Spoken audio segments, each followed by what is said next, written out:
Hey guys, Misuto here. Welcome to my Don't Starve Shipwrecked 100-day challenge. Today we'll be discussing our goals and plans.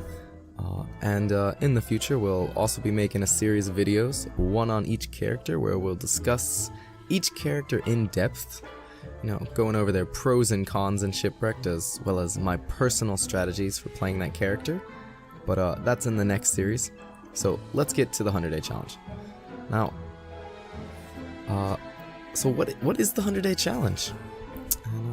Well, simply put, I want to survive 100 days in Shipwrecked on all 15 characters. Now, how will I pick the characters that I'm going to play, and what order are we going in? Right now, it's going to be dealer's choice.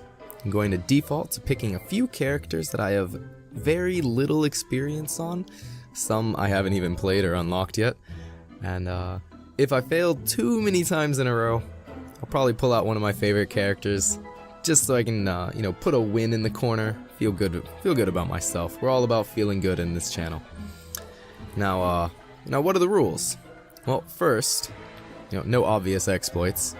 I mean, clearly, Monkey Wars was not an intended feature, and it luckily did get patched out. But I believe on the current patch, we're still sitting here with like the tree farming exploits. Fire farms are still in; those never got patched out. But we're not doing any of that. We're going to try to play the game the way it's mostly intended to be played. I say mostly. We will be using 5 mods for convenience. Our 5 mods are Combined Status, Display Food Values, Minimap HUD, My Map Icons, and More Save Slots. Now, I'll put a link to those in the description down below. Guys who made these mods, shout out to you. Thank you so much. They are amazing. Now, of these, My Map Icons is the only one that may impact gameplay, specifically on the mute characters Wes and Wilbur. As it does give a tiny visual warning for when monsters like the hounds or a boss are summoned, whereas normally those characters don't get any kind of visual warning, you just have to hear it. Now, I don't think that's too big of an impact, especially since I'm actually hard of hearing, so any advantage I can get. But I don't really think it impacts gameplay. It's you get maybe 1 more second to put on your armor versus when they would normally show up on the screen anyways. But, let me know in the comments down below if you think any of these mods are kind of ruining the experience of surviving 100 days, if they kind of mess up the challenge, and, we can discuss that down below. But so, what challenges will we face in 100 days? Well, over the course of 100 days, we'll see all 4 seasons completely. And that'll allow us to see most challenges the game has to offer. We'll also have 1 more full mild season. That's 20 more days of beautiful weather after we've already kind of established a base and mostly survived the difficult parts of the challenge.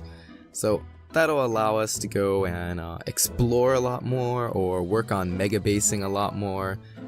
Just try to build up the character. Now that we've finished the challenges, we can just we can live our life. We can enjoy our life.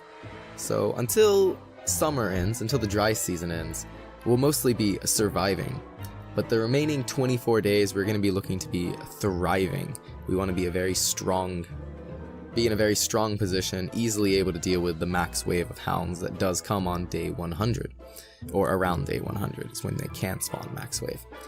We'll also see a few more days of the hurricane season, but that late into the game, it's not much of an impact anymore. And there's 1 more challenge in the 100-day challenge that I'm a bit undecided on. It involves the Quacken, and whether or not we should require me to hunt the Quacken in each playthrough, or if we should even disallow me from killing the Quacken, because it does provide quite an advantage. Now, here's my thoughts on it right now. But let me know down below if you disagree or agree. So by hunting the Quacken during the first mild season, we lose exploration time. We lose some base building time during the nice weather. But of course, hurricane season is great for building up your base. You really don't want to move around during heavy rains and lightning. Lightning's just going to destroy whatever island you find. That'd be so sad. But, yeah. But if we do hunt him, we're going to be getting some really, really powerful early game items, including a Thusalite crown, guaranteed, a high tier armor. You get either obsidian armor or Thusalite armor. And you can also get like a walking cane, but half the time you'll get a volcano staff, which I have not found useful at all. At all. But the walking cane is a really, really big deal, especially for more frail characters. It gives them a bit more time to kite away while putting on their armor, as well as giving them like an infinite durability spear to always carry around. So if you ever run into like the odd spider, you can kill him in 6 hits, which is quite a few hits, but it is very, very powerful just to have infinite durability on something. And I do believe since one of the more recent patches, not the one we're on now, the one right before this, they changed the way sailing speed works. So walking cane affects sailing speed, so it would let us kind of make up for the time we lost summoning and fighting the Quacken. But I don't know how much of an advantage that is. Now, there are some characters who are very, very strong at killing the Quacken. These are the characters with a strong early game. People like Wigfrid and Maxwell and like the Strongman to a lesser degree. Like, they can get a more powerful weapon or just more powerful characters. And they can kill, like the Quacken, you have to attack his head to the max length 4 times. It's fairly easy to get to the... Once you get to the head, it's very hard to take damage, so getting to the head is the only problem. But a character like Maxwell and Wigfrid and the Strongman, they do so much damage that the Quacken can only pop up 3 times, whereas most other characters have to do it 4 times. And the characters who have to do it 4 times benefit a lot more from having settled down, made a alchemy engine, started making boat repair kits. That way their boat can last all 4 waves, whereas these more powerful early game characters can break down the Quacken in just 3. So they can do it with the free boat repair kit, and it's pretty trivial. Like, all of the characters can kill the Quacken early on. It's more of a skill-based fight because of the way boat combat is right now, is that the enemies can only be so strong, even the bosses, because we can't make our boats more powerful. We can't account for the weakness of our boat, because we still have to stop and heal our boat, but your heal gets interrupted if you're hit. So naval combat kind of needs some work there, but it does work to the benefit of the boss being a little bit easier than some of the, say, giants in Reign of Giants. But it is definitely an advantage for some characters. I think all characters would benefit from it, but I think that the characters with a weak early game benefit the most from killing the Quacken. Now, if we take someone like Wendy. Wendy does very little damage early on, and she can tech past that. She has her ghost, Abigail, her sister, who can help her, and she can do a lot of things that way. But when it comes to fighting the hounds, Abigail kind of falls off towards the mid-game. And you might not even have Abigail summoned by the time the first wave of hounds comes. So it's harder for Wendy to deal with the hounds. But if you give Wendy a Thusalite crown, it's really trivial to fight the hounds, right?